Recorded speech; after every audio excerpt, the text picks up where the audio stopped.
Hi, Dana. So good to see you. Good to see you. Thank you for doing this in the comfort of your own home, really. And I'm so excited that we're getting to kind of launch the second series of the podcast as a video series, really, because everybody can kind of be a bit more intimate. Yeah, And I'll dive right in. And I'm so excited to talk to you today because I know that we've got a lot to cover. But I'm gonna ask you to introduce yourself briefly. I know you as a journalist from many amazing publications, including the New York Times and the Wall Street Journal and Vogue. And, I've just finished reading your latest book, Fashionopolis, which, I've got to say, I thought that I knew a lot about sustainability and fashion, and it still managed to shock me a lot, which is kind of terrifying. So I think, it's a really timely discussion to be having at this moment. And I know you and I have spoken about the opportunity for great change. So we'll get into that. But for those of you who don't know you as well as I do, can you just give a little bit of a brief introduction before we jump into the conversation? sure. So I'm a Paris-based correspondent. I've been in Paris since 1992, though right now I'm in the country because if we didn't have to stay in the city, why stay in the city? And and I began my career at the Washington Post, the style section, when the style section was the writer's section of the writer's paper, and learned from some of the best. And one of my first gigs was as the assistant to Nina Hyde, the legendary fashion editor there, for more than 25 years. And she taught me that fashion isn't just about hemlines and the new heel shape, that it's about politics and business, and that it should be covered like politics and business, that it's a serious industry, a major industry, a big contributor to the GNP or the GDP, and isn't some sort of fluffy subject that gets put in the women's section. So I worked for her for a bit, and then I went to Paris, and I was a stringer for the Washington Post, and then joined Newsweek for 15 years, where I was the cultural and fashion correspondent. And that's when I really got into the business of covering fashion from a business and political standpoint and sociological standpoint, and put that together. That's when I wrote my first book, Deluxe: How Luxury Lost Its Luster, much of it based on my reporting that I was doing for Newsweek. I at the time, was a reporter writing stories about how these companies were going public or being gobbled up into groups, and that they were reporting these extraordinary sales and profit figures. And then at the same time, as a consumer, I found that the prices were going up, but the quality was going down, particularly of luxury goods. And I thought, how can this be? And so, one side of me was going, they're making all this money. And then the other side of me was going, I'm paying more and getting less quality. So I decided to figure out why and put on the reporter's hat, but approach it from a consumer's point of view. And that was my first book, Deluxe. And then I wrote a second book called Gods and Kings: The Rise and Fall of Alexander McQueen and John Galliano, which really looks at these two as competitors and confrères in a business. And they're the ones who really, I like to say, we were lucky to have in fashion the equivalent of Picasso and Matisse at the same time, and how they really did push each other to greater heights and pull everybody else along the way up to those greater heights too, because the competition was just so strong, because the creativity was so genius. Yeah. And what a loss it was to lose Alexander McQueen, and how, John Galliano was this, had the most amazing constitution, as we still see today. He managed to bounce back and carry on. He said himself in an interview that had he carried on the path that he'd been on for another 6 months, he probably would have been dead. So, when he got fired from Dior, it was probably the best thing that happened to him. He needed the jolt, and here we are having our jolt. So very timely jolt, I think, in a lot of ways. And so, my third book is called Fashionopolis: The Price of Fast Fashion and the Future of Clothes. It came out 6 months ago. And people are now telling me, oh, you predicted coronavirus and the collapse of the supply chain and the fashion industry. I'm like, well, not really. Yeah. But what I did say, and I still truly believe, is that the system as it has been set up pretty much since day one of the Industrial Revolution 250 years ago except for a period in the 20th century when things were good because they were very regulated. It's a crummy system that is bad for the planet and bad for humanity, and makes a handful of people wildly rich while impoverishing masses. And that was just not sustainable. We just couldn't keep going at the pace that we've been going. This is how the system has worked since day one, but it's just grown to such an enormous size. When I finished the book a year ago, it was said that the fashion industry was a $2.4 trillion a year industry. And I've recently read now it's 3 trillion. It's like, what? How could it have gone up that much in 1 year? But that's because it has been growing exponentially, because we consume so much and because it's all so cheap.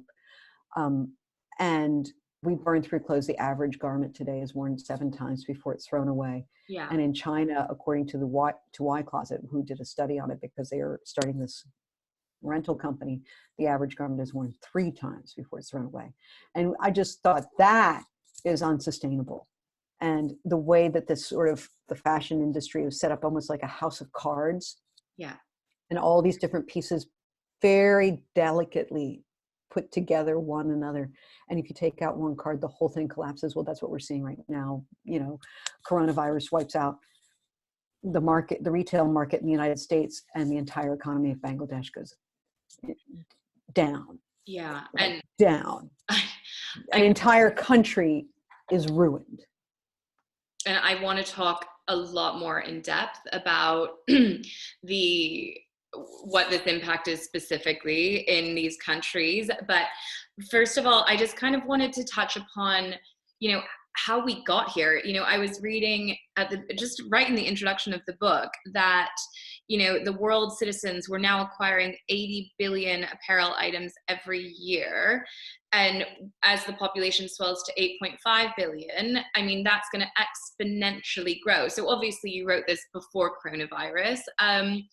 But, I couldn't, you almost can't quite grasp that level of clothing. It's like, when my husband and I talk about space, sometimes you can't grasp the enormity of the universe. It's almost like, how have we gotten to the point where just as we are now, we're buying 80 billion items of clothing a year? Is that, and also as a journalist, is that the media's fault? Is that the rise of Instagram? Like, how did we get here?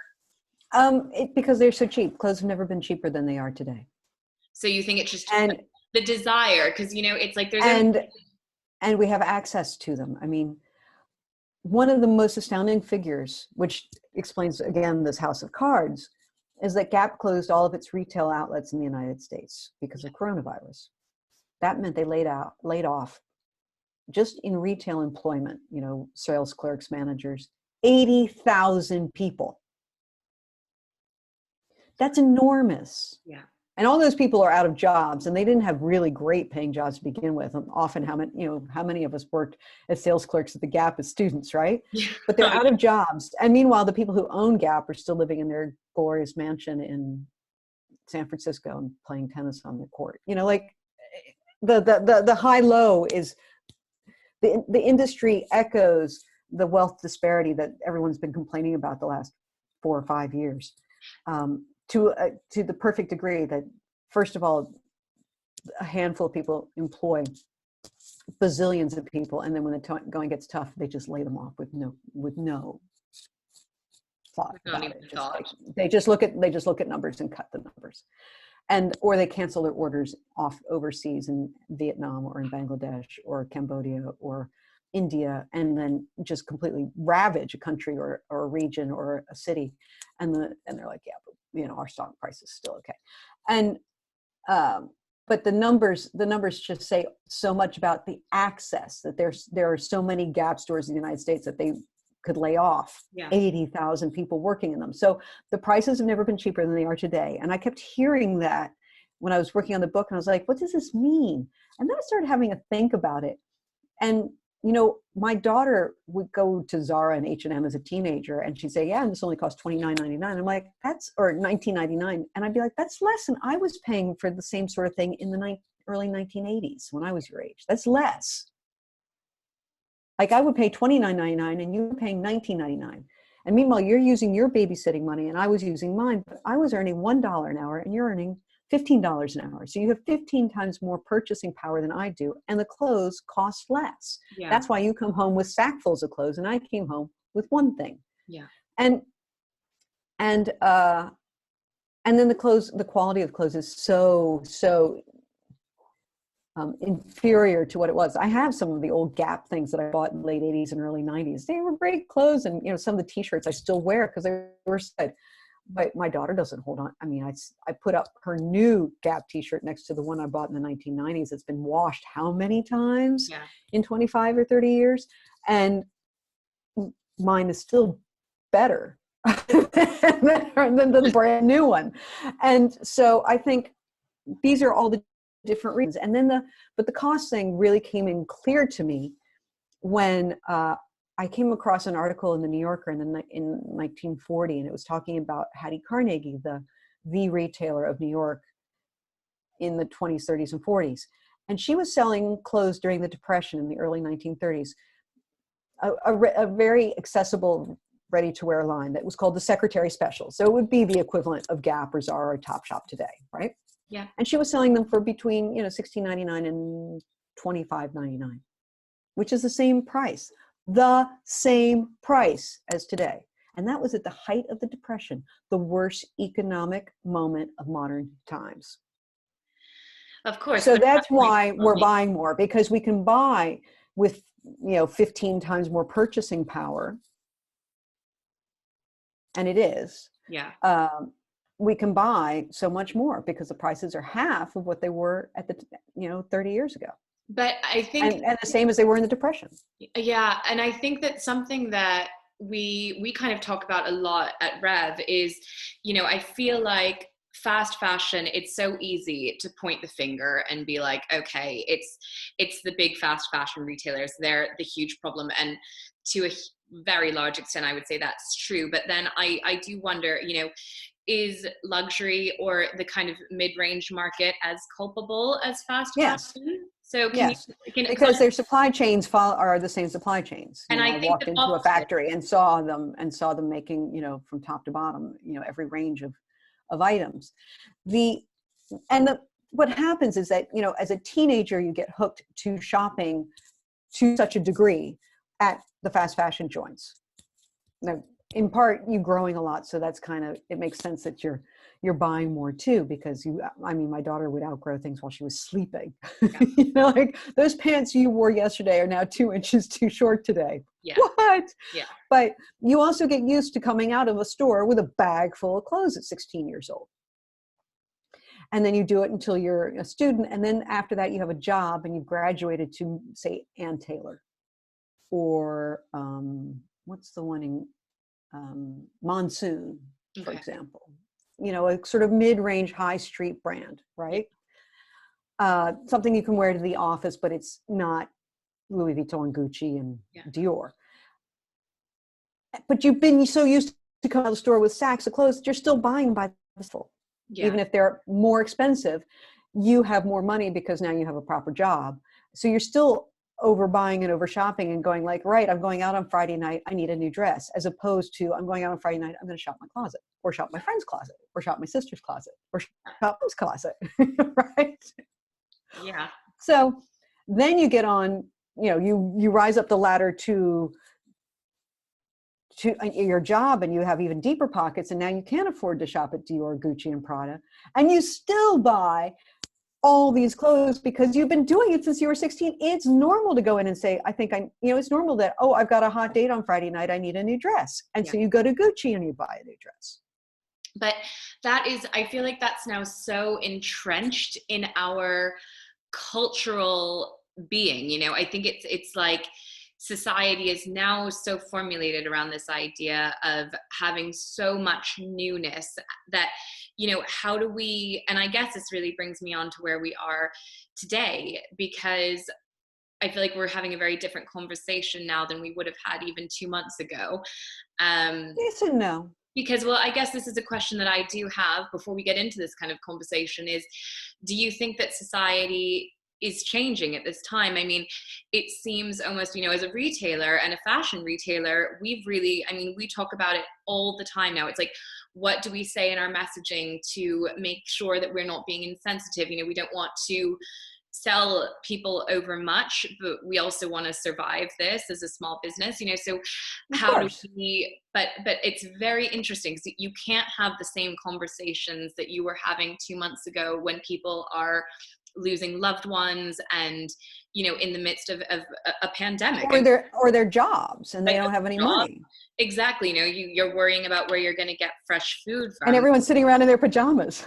Well, that's just it. You're barely, I mean, like I literally got dressed for you, like this is a momentous occasion. So, how do you, And no makeup, okay? There's like yeah, no makeup going on. I know. I put on What we did splurge on was beauty products. We've been home spying. Oh, nice. Like, we've been really doing a lot of that too. Because we have the time to, and we're in our pajamas. I hope those are organic, Dana. Of course, of course. So yeah, but what, at this moment in time, what's going on? Are we shifting away from this idea that maybe, it's like, are we shifting away from this idea as clothes as identity or huge amounts of consumption being what's going to define us into something deeper? Or do you think when this is all over, we're just going to go right back into how? Not sure. You don't know. Not sure. What I do know is that the sustainability movement was starting to gain momentum. Yeah. And one of the reasons we also don't shop our closet anymore is because we've been conditioned to shop more because of the cheap prices when we're young and going to the fast fashion brands. Yeah. And also, though not that this was their intention, but because of the actresses on the red carpet, and actors too, who every time they went out to a new event, an awards gala or some other event, and they're walking the red carpet, they had a new outfit on. Yeah. And then we thought, well, that's normal, right? That you get a new outfit every time you go out to something important. Yeah. Instead of re-wearing the royal rewear, as I call it, that Kate Middleton's been fabulously doing, and same with the Duchess of Sussex, Meghan Markle. And I love and was applauding when, I remember seeing in the New York Post when they did a photo story of Kate Middleton in her Alexander McQueen coat and all the different times she's worn it at different events. I'm like, yeah. Yes, you can rewear, because since the actresses were getting a new dress, and the difference was the actresses were borrowing. Yeah. But we're buying for any of that, or like, and then they return it. They borrowed and they returned. Yeah. And we weren't borrowing. Now we're renting a bit, though I wonder how this is going to affect the rental industry. Really?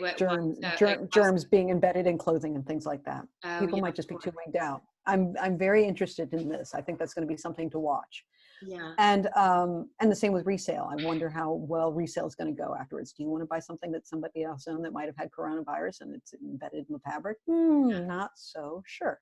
Yeah. So, which is a shame in a way, because those are really helping the sustainable movement in a way, with the rental. Until we get a vaccine, then those businesses will take off again. Yeah. But that's what happened with tuberculosis. Tuberculosis was called the tailor's disease because the germs got embedded into the cloth and then people would get sick. Well, they worked in little, like with coronavirus, they worked in little areas, and so they got sick. Yeah. And then they all breathed into the cloth. And so the consumer groups came together in the late 19th century, not because they were trying to help the workers, but because they were worried about buying a suit for their husband and then everybody in the house gets tuberculosis. So until TB got a vaccine, and then that worry went away. Yeah. So I think the same thing's going to happen with coronavirus, which I think is interesting. But so one of the reasons that we buy more than we did was because we've been conditioned on all these different areas. But because of the sustainability movement and the royal rewear, it was starting to slowly become cool to rewear even for special events. Joaquin Phoenix was making a big fuss about how he was wearing the same tuxedo for all the awards shows, and then he won. Love him. And Jane Fonda shopped her closet for the Oscars. And, you know, it was starting to happen. I was like, yes, yes, yes. I want a really main top line actress to wear the same gown to all the events, Yeah. and then just change it up by wearing a brooch or wearing her hair up or down or with a shawl or with a bolero, and just be like, same dress. It's a great dress. Yeah. And show that it's okay to rewear what you already own, and you can change up what you have in your, I mean, Vogue used to run those stories all the time, how to take, you know, your 10 basic pieces and change them into, and turn them into 100. Yeah. And now they just like, now get rid of those 10 basic pieces and buy 10 new ones, because they have to please their advertisers, and they want those advertisers to keep selling, selling, selling, and buying ads in their magazines. Yeah. So, you know, it's all a bit complicit, and some of it's complicit for, you know, a basic reason, which is money. Some of it's complicit without even knowing. The actresses, I'm sure if you told them tomorrow that they are one of the reasons why people wear their clothes 3 times and then throw them away, they'd be like, no way, I'd never want to do that. They would have been really, they'd be shocked by this. Yeah. But it happened. And therefore it trickled down to the influencers on Instagram, and how influencers wouldn't wear anything more than once or twice on Instagram. And then it went on and on and on. And now everybody thinks, but like I said, the difference was they borrow and we buy. And when we buy, then we throw it away. And we throw away perfectly good clothes. You know, some of our clothes wind up in Africa and they still have clothing tags on them. And in Africa, they're referred to as dead people's clothes, because the Africans think nobody in their right mind would throw away clothing with the tag still on it. Well, I mean, that's a logical way to think. And I mean, I just, you know, it seems like, so kind of going back, and I know that you don't have the answer for this, none of us do, but we were kind of talking before about the fact that, you know, there's this moment, and I keep saying to remain optimistic, that we've been given this gift of time. You know, not all of us are sick or have sick loved ones, or, you know, have lost our jobs, and we're very, very fortunate. And I think when you're in that position, there is this amazing moment to really be like, all right, you know, who do I want to be on the other side of this? You know, how do I want to do things differently? And something that I have found really interesting, and something that I want to pick up on, is these sort of, you know, news stories that are coming out now about, and you touched upon it before, but we're starting to see now that huge fashion companies are canceling orders in Bangladesh, as you mentioned. So now their workers have billions of dollars, more than millions of workers. Yeah, exactly. So you're seeing this, you're seeing absolutely huge. And they only earn $95 a month to begin with.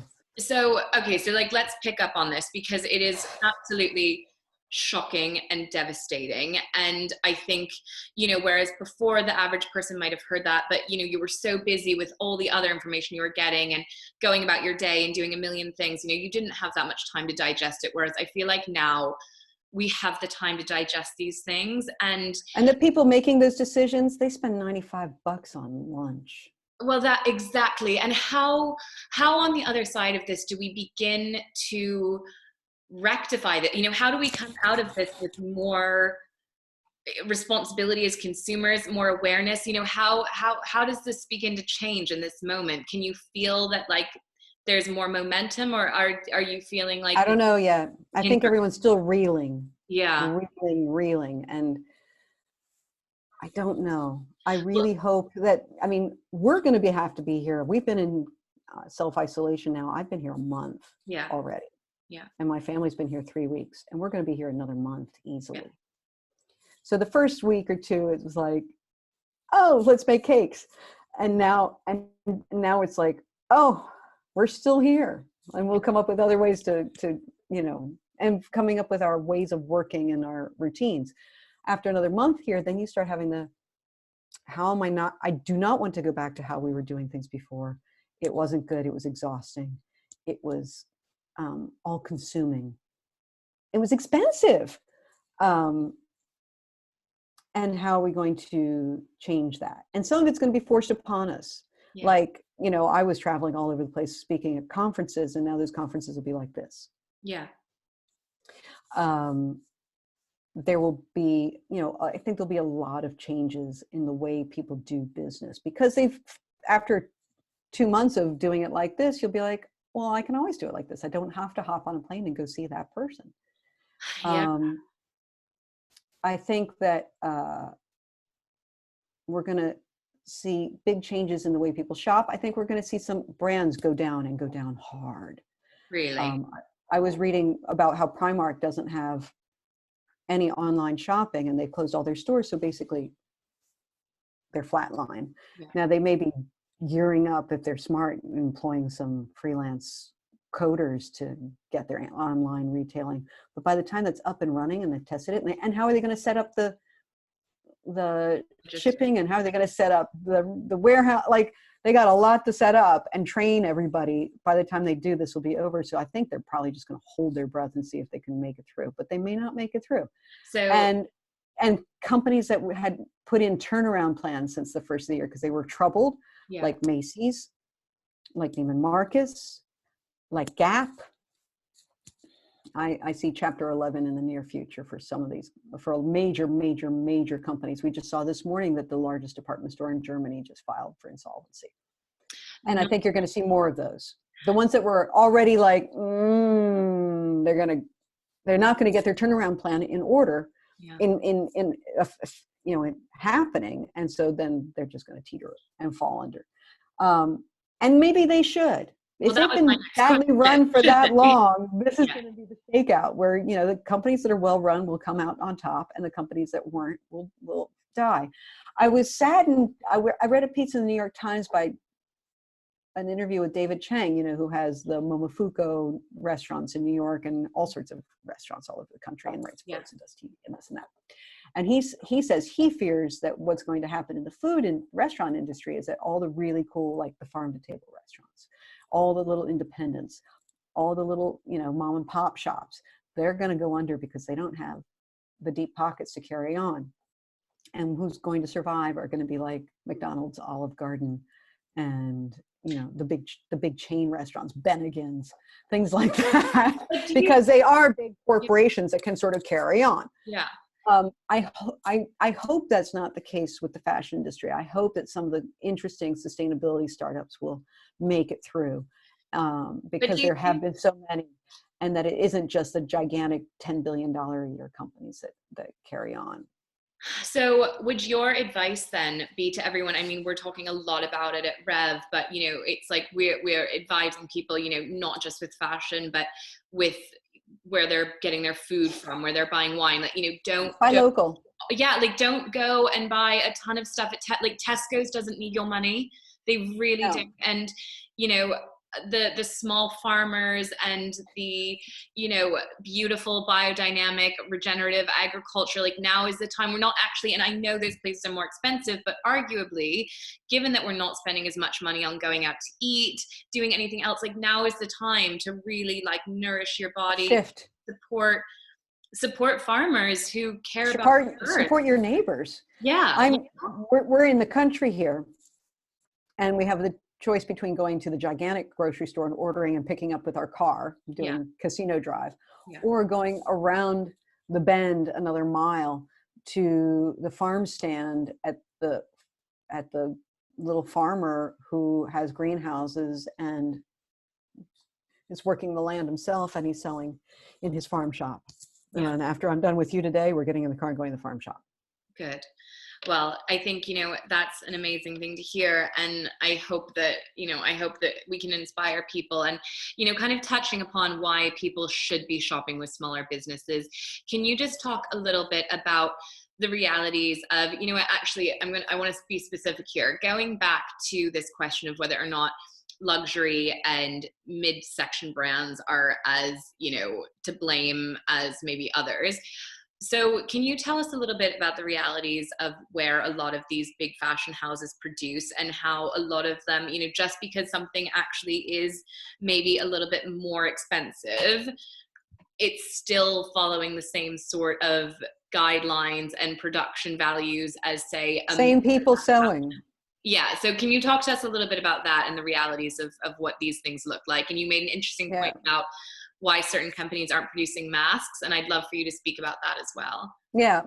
Well, when this all started happening, LVMH stepped in and said, we're going to take our perfume factories and start making hand sanitizer. Why could they do that? Because they own their factories.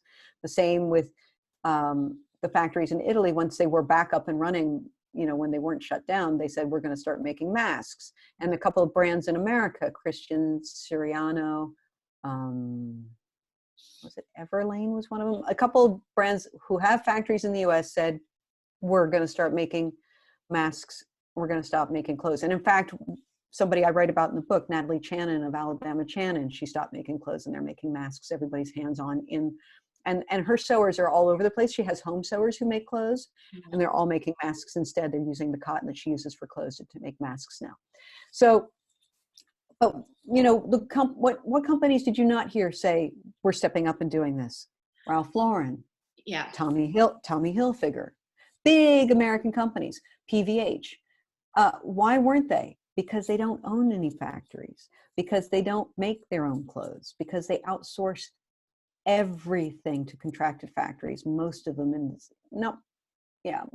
Southeast Asia, China, Bangladesh, and even in Mexico some. Same with Levi's. Levi's has contracted factories all over the world. They closed all their factories 20 years ago.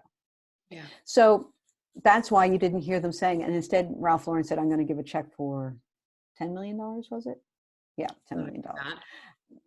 Because he couldn't start making stuff. But Brooks Brothers, which I think this is going to play really well to Brooks Brothers. Brooks Brothers said, we are going to take our Long Island City tie factory and start making either hospital garb or masks. Because they could, because they had the factory. Yeah. So and that was the factory that inspired me to write this book, because Brooks Brothers person told me, God, in 2007, we're ginning up to open our own factory, our first in a long time, in Long Island City, and we're going to make all of our ties in New York City. And I thought, isn't that cool and interesting? Put a pin on that. I'm going to keep watching this and watch the reshoring. And that was the genesis of Fashionopolis. So I was thrilled to see that Brooks Brothers stepped up and did this. I think it's going to make them cool again. They are. And it's so funny. So my dad, at my wedding 2 years ago, he re-wore the Brooks Brothers suit that he wore at his own wedding 35 years ago. And the only thing he didn't have was a tie. And my mom, who's very committed now to sustainability, obviously, was looking and she's like, where do I get him a tie? And then she saw that Brooks Brothers was producing in America, and she got ties for everybody. And she used it as a sort of, this moment to be like, look, you can get American made ties. And, I think, is this something that you see coming out of this is maybe, yes. Will being local, yes. Do you think all of this is going to come full circle and come faster? Yes.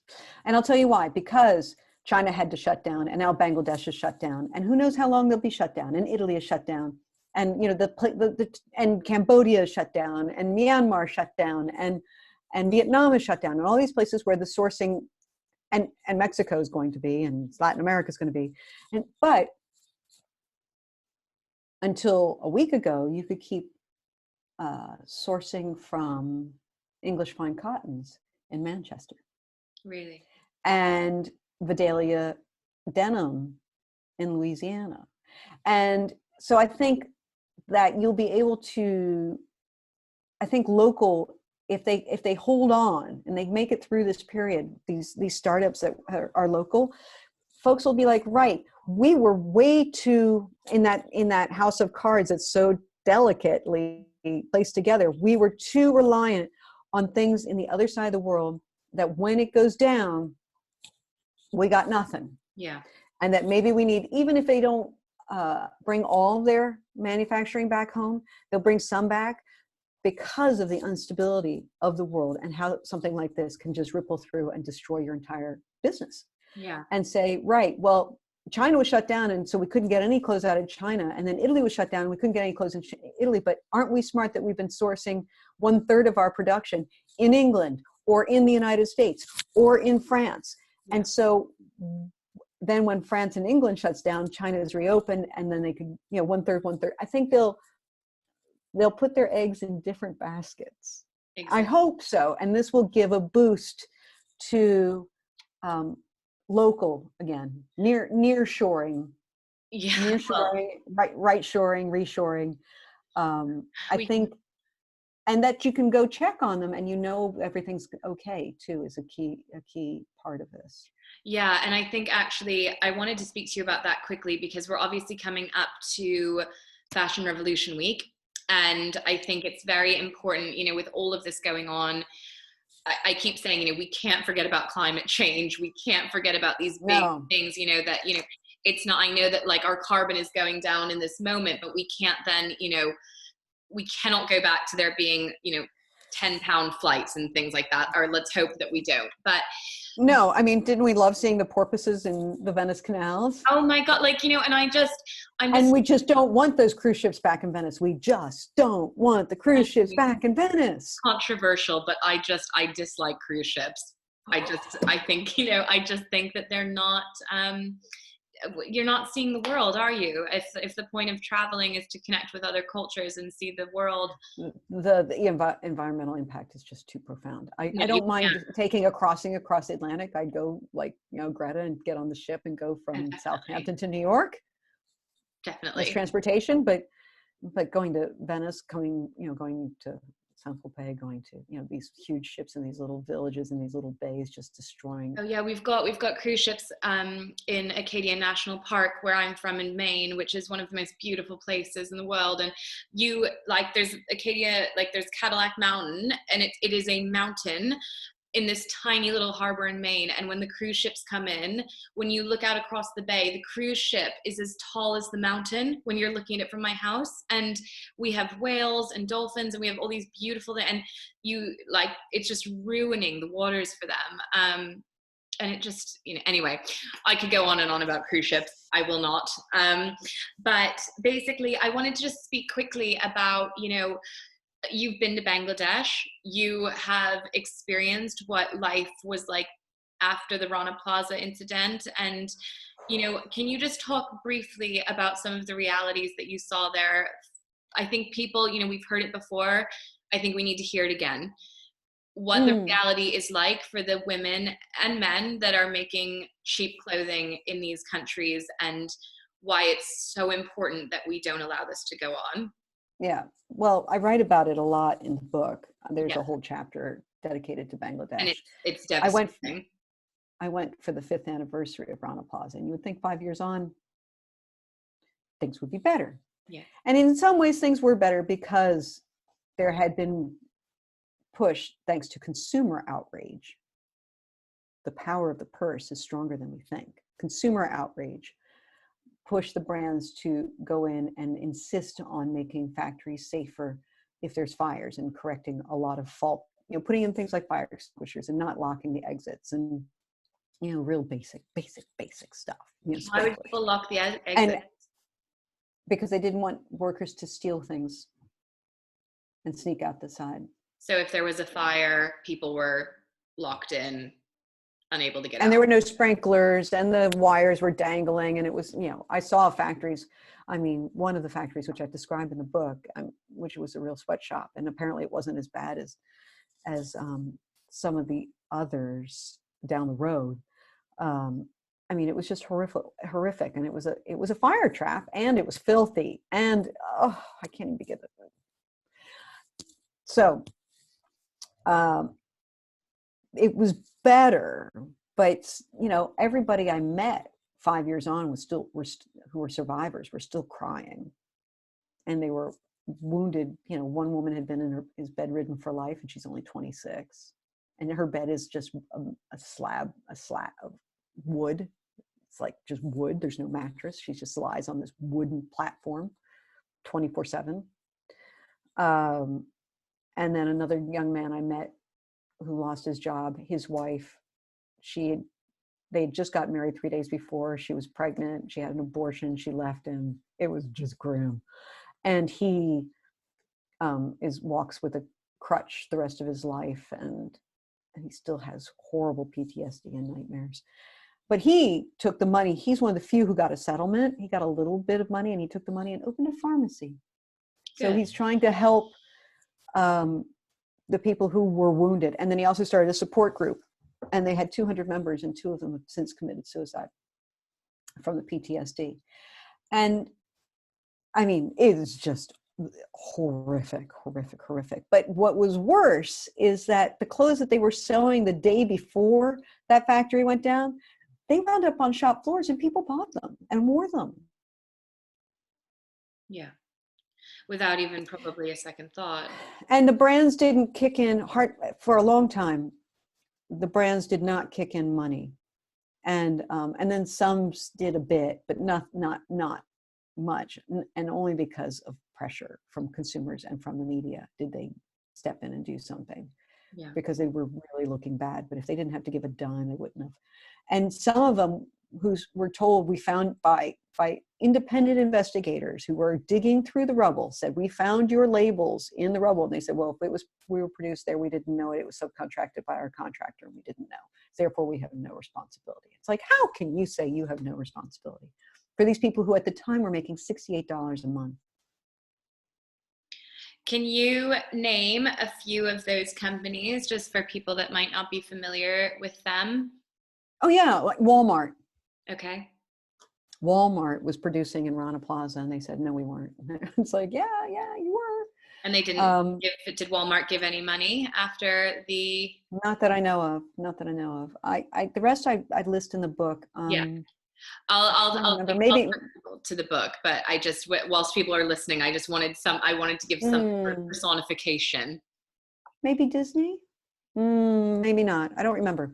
All right. Off the top of my head, I don't remember. What I do know is that when it went down, H&M person in Bangladesh called the big bosses in Sweden and said, I don't think our things are produced there.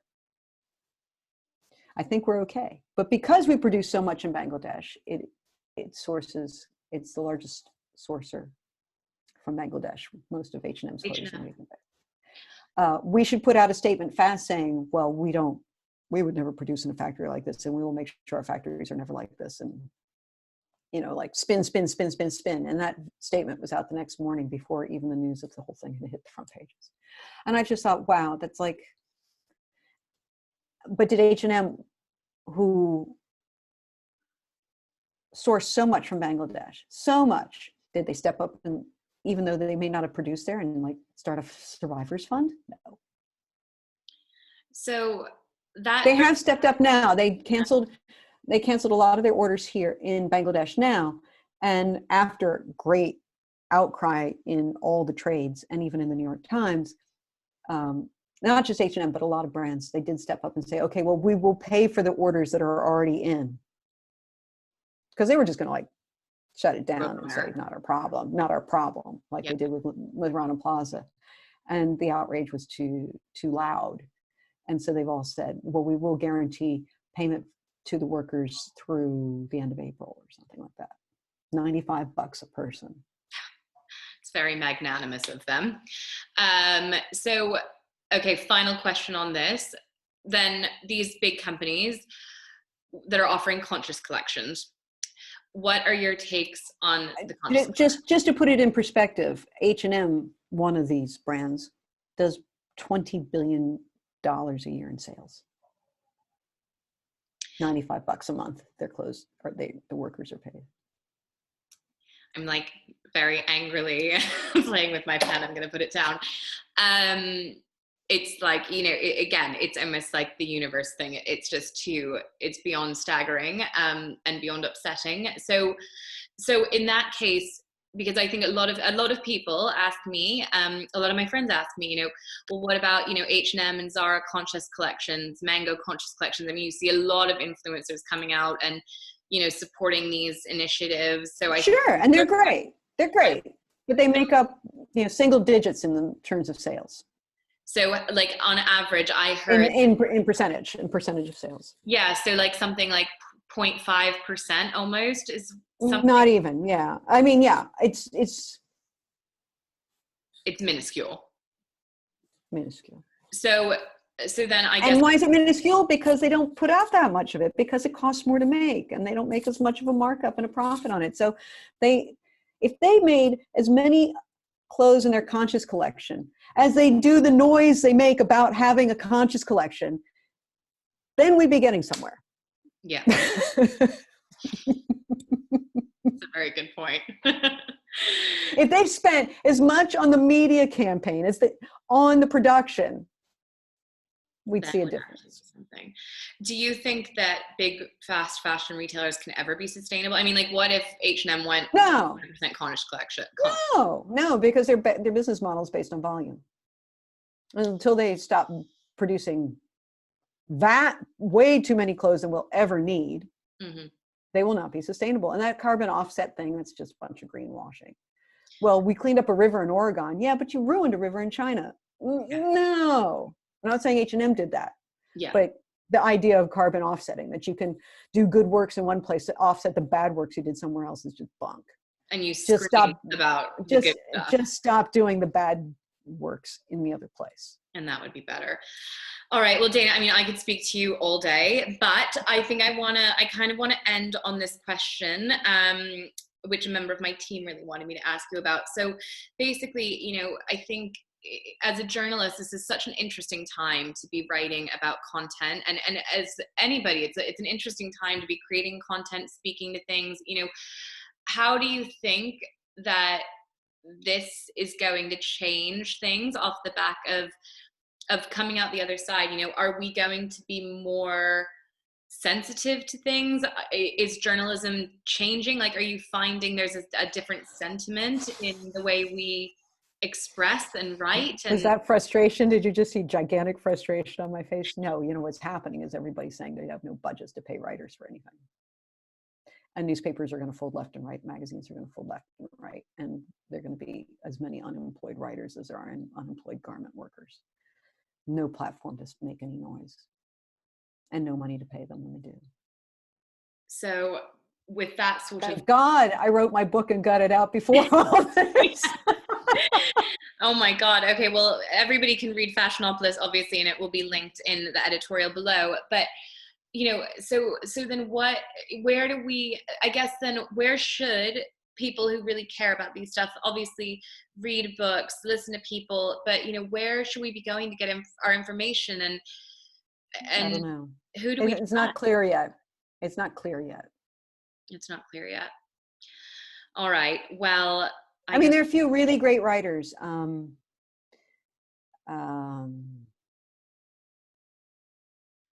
Alden Wicker. Oh, I love Alden Wicker. And Jasmine. I have to look up her name because I can't pronounce it off the top of my head. I'll put that in. I just know her as Jasmine. Okay. But I feel like she has a double-barreled name that I have to look up. Is there?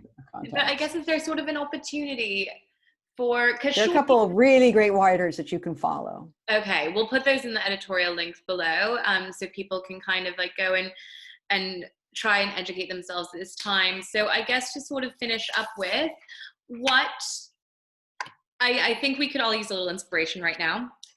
So I would love to ask you, whilst you were writing your book, the person that inspired you the most and why. Like, you know, who was it in all those phenomenal people that you got to write about and interview that really struck out, and maybe who you would suggest people kind of follow and look to, or maybe support at this time?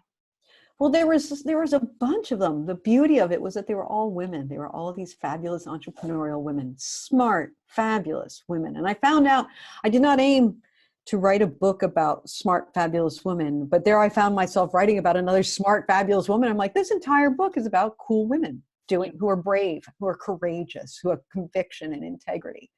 So there's a bunch of them for different areas, like Natalie Channon and Alabama Channon in Alabama, who, you know, has her small independent zero waste direct to consumer organic cotton company. Then one of the places she sources from is Sally Fox in Northern California, who grows beautiful organic colored cotton. And she went bankrupt. She got run out of the, you know, or conventional cotton farmers tried to, you know, get rid of her because she's the mother of modern organic cotton. She's been pushing the idea of using only organic cotton since the 80s. And it still only makes up 1% of all the cotton. And then there was Sarah Bellows in Nashville, who's restarted the natural indigo business in America. She's the largest and only real commercial natural indigo farmer or company in America. And when she started, she hoped to get 1% of the business. And that was 3 years ago. I spoke to her and she said, if I get 1% of the business of all the indigo, 99% synthetic, because right now it's like 0.1%, I'll be happy. And then when I called her back a year later, she's like, we might get 3%. Really? And if she gets 3%, she'll inspire other people, then there'll be 10%. You know, it's like it builds up. Yeah. And then there was, of course, Stella McCartney, who's just been on this since day one. And everyone said she was nuts when she first said no animals and no leather, no fur, no. And now she seems like she was way ahead of the curve, and she's the smart one. And she's really, the original conscious designer. She and Catherine Hammett. Oh. Who was also incredibly inspiring. So, just, and Stella says really ballsy things like, well, if organic cotton is seen as a luxury product because it only makes up 1% of all cotton today, then why aren't luxury cotton companies and brands only sourcing organic cotton? Yeah. And if they did, it would be 10%. Yeah. It's like real simple, basic things like that. Yeah.